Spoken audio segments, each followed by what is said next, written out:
Okay, so why am I looking at the Sony a5100, which is a camera that is now about 2 years old? Well, because it's still a good camera. The key is that technology moves so fast, especially camera technology over the last few years, that cameras that were made just a couple years ago, a few years ago, are still really good options.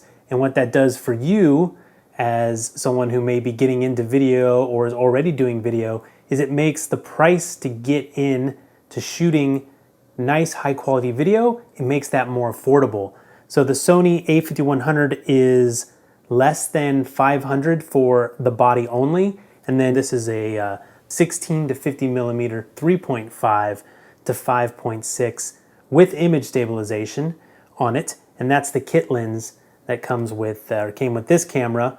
I'll be returning this one. It's a review unit, but you can get that for just under $600 in the US, and I've seen some really good deals on it. So that was some of the primary reasons why I was looking at a camera that is, you know, considered old at this point.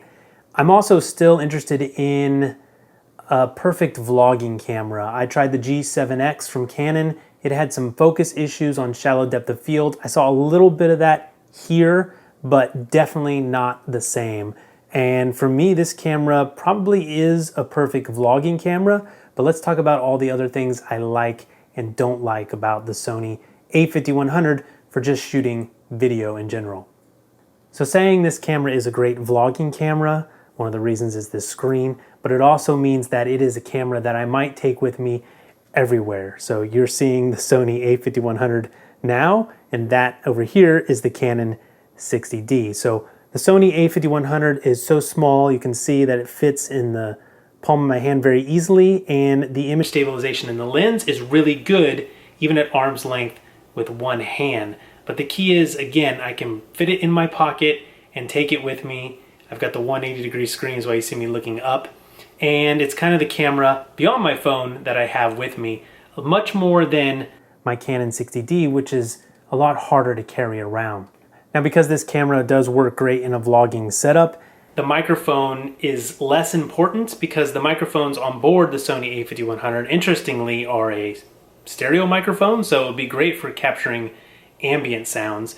For voice, you can just mix that down to mono, but it does a good job at arm's length. However, the major downside is that this doesn't have an audio input. So for me, it's almost a deal breaker, at least in terms of a primary camera. I'm not gonna buy this as my first camera unless I'm planning to shoot dual system sound, where I got a lav mic plugged into an audio recorder and I'm recording the audio off of the camera. And then you sync it up in post with the audio that's recorded on the camera. So if you're gonna do that, if that's your plan, then this could be a primary camera with an image that is just as good as the Canon line, the consumer Canon line of crop sensor cameras. This is also an APS-C sensor camera. There's not a ton of lenses for the Sony yet, but the ones they do have, they seem good to me. I've enjoyed even the kit lens, and I also got this 35mm f1.8, and it's also image stabilized. So really nice lens to go on it, but to be honest with you, I've been shooting most of the time with the kit lens because that wide angle really helps when you're capturing things out and about. And again, if you're gonna be vlogging, a wide angle is really something you need. Now the Sony a6000, you could go up to that. They have a unit that you can put on the hot shoe and plug in a microphone, 3.5mm ports. It's really bulky, has microphones on it as well, but you have to pay more. And with the a6000, although you get a much better built camera, I believe it's a metal body versus this plastic body of the a5100, while it's better, you lose the tilt screen, which for me is also something that I absolutely need. If you're shooting YouTube video or just video where you need to actually see yourself because you are sitting in front of the camera and there is no cameraman, you're the cameraman or camera person, then you need to be able to see that screen. It's really helpful for making sure the recording's still going, you're in focus, and that the composition is right, all of those things, very important. In addition with that, you get a touch screen, but that touch screen is very limited. It's fine when it works, but you can't really navigate the menus with it. In picture mode, you can snap a picture, but what's important for us is video, And in video mode, it does do something that is actually really cool and helpful. You can touch the screen, it'll punch into the image, it'll magnify, so you can see that image on a small screen much closer, and you can tell if it's actually in focus. And what's even more cool is that you can do this in real time. So like on my Canon 60D, I cannot digitally punch in real time to check that focus while I'm recording. On the a5100, I can simply touch the screen where I want it to jump into. That's also very important. Just point where I want to focus or zoom into, and I get that focus. In addition with that, you get focus peaking, which is the little red, yellow, or white lines, however you set it, around an image that is in focus. So you can zoom in. The peaking works better when you are zoomed in. The peaking, while is another thing I really like, it seems like it could work a little better, but you get peaking, you also get zebra stripes on the screen so that when something is overexposed, you can set the level to tell you when it's overexposed, or when skin is overexposed at like 70%, you have zebra levels, you have peaking, you have a touch to focus. So those are all advanced features that you get on this basically consumer level camera. Now, of course, I'm calling it consumer level camera, but it has the quality of, I would say, the high-end consumer level Canons, like the 70D, the 60D you see here, T5i, T4i. They all shoot, I would say, about the same. The ISO on the a5100 can go up to 26,500, and I had the Sony a7S for a while, which you saw on this channel, some of the demos from that, which I absolutely love. It can see in the dark. That's another thing about checking out this older camera, is I'm curious about what Sony's doing all across their line, and they are doing very exciting things, like all these features they give you for relatively low price. So the Sony a7S, while it can see in the dark and do it pretty clean, this one is not going to do that. It is comparable to the Canon DSLR crop sensor line, in that right around 800, 1000, 1200 is about, I think, the limit on the ISO before it starts getting noticeably noisy in the image. So it can do really high ISOs, but you're probably not going to have much usable video up at that range.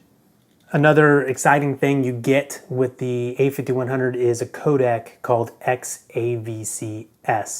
But the XAVCS codec has a bigger dynamic range, and you can push it around, the image around in post more. You hear that, but what does it mean?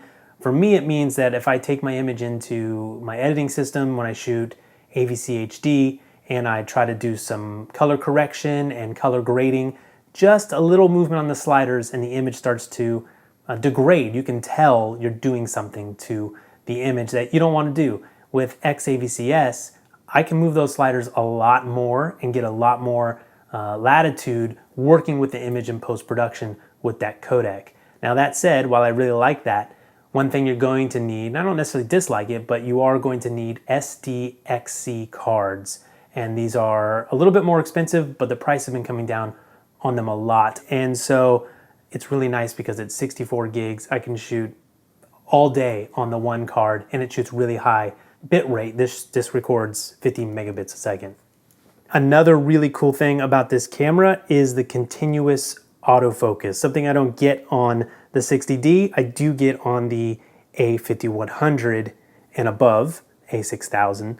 And so it does a great job with the facial tracking, and even being at a relatively shallow depth of field. The background is a little blurry there. What am I at? 3.5. And it does a great job of holding me in focus, and it does it smoothly. And something that's really cool is it does the continuous autofocus. You can change the speed of the focus. So the Canon 70D, it does a really good job on its auto AF, on the autofocus, but it goes in and out really fast. Whereas this, the Sony a5100, does a great job of letting you choose between slow, medium, and fast. And that focus pull, that transition from one focus point to another, is slower or faster depending on what setting you use. So that's nice. You can make sort of the speed of your focus pulling selectable with this camera. So that's very cool. In addition to it having really good continuous autofocus, and that's the key. Will this thing keep me in focus? related to a vlogging style shoot, the other auto functions in this camera are really good. I walked around most of the time and I used shutter priority. So I let the camera decide the shutter based on the exposure or the scene that I was in, light or dark. I also set the auto ISO on and it did that too. And the transition between the places when it was light and dark did a great job. So the auto functions on this are really cool. And even auto white balance has a white balance shift on it, which is if you are in a scene with fluorescent lights and the white balance, you can't quite dial it in, you can move the color around. You can shift it to get the exact white balance you need. Now it's on the auto function, not the Kelvin function. I didn't see it there. So there's a bit of a compromise there. Another really cool thing about this camera, 1080p, 60 frames a second. So you get really smooth slow motion and you don't have to decide if to drop down to 720p or 1080p. It's right there while you're shooting 1080. Or if you want to do 1080 and you're shooting sports and you want to shoot 60 frames a second, so it's less motion blur, you have that option. Another cool feature, charge via USB, just plug it right into the wall. That was very handy, didn't have to take the battery out. So again, I really like the Sony a5100. It does have some limits. The lack of an audio input for me doesn't mean if it's my first camera, I'm gonna go out and buy this camera. I'm going my microphone direct to my DSLR, and you can do that if you have good microphones to override the DSLR preamp, and that just makes shooting so much easier. So if you're gonna do the dual sync, then you could buy this as a primary camera. It's great to take with you everywhere, like I said, but it has some other uses as well. It could be a B-roll camera if you're just gonna go out, or your B camera, right? It can be a second camera. If you need a more affordable camera for your second cam, so you can get that other angle, this is a great option for that too. So lots you can do with that. At the price, you get so much. So pretty cool camera. All right, if you have questions, ask in the comments. I will answer as soon as possible, and I'll see you next time.